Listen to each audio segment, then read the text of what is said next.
أعوذ بالله من الشيطان الرجيم.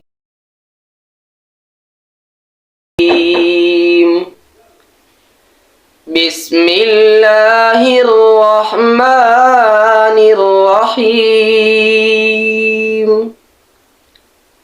وجاءوا أباهم عشاء يبكون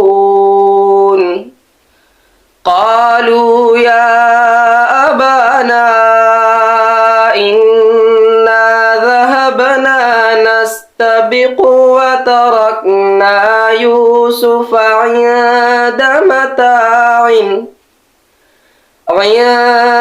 متاعنا فأكله الذئب وما أنت بمؤمن لنا ولو كنا صادقين.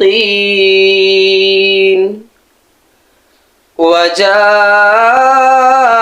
على قميصه بدم كذب قال بل سولت لكم أنفسكم أمرا فصبر جميل والله المستعان على ما تصفون. وجاءت سيارة فأرسلوا واردهم فأدلى دلوه قال يا بشرى هذا غلام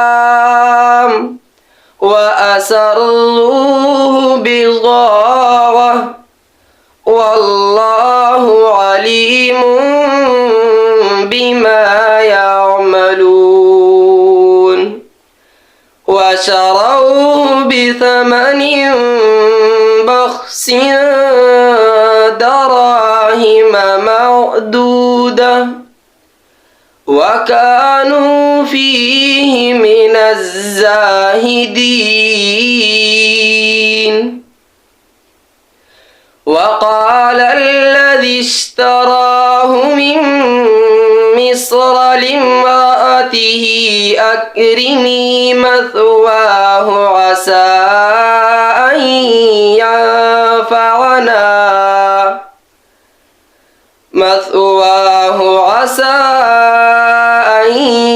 ينفعنا أو نتخذه ولدا وكذلك مكنا ليوسف في الأرض ولنعلمه من تأويل الأحاديث والله غالب على أمره ولكن أكثر الناس لا يعلمون.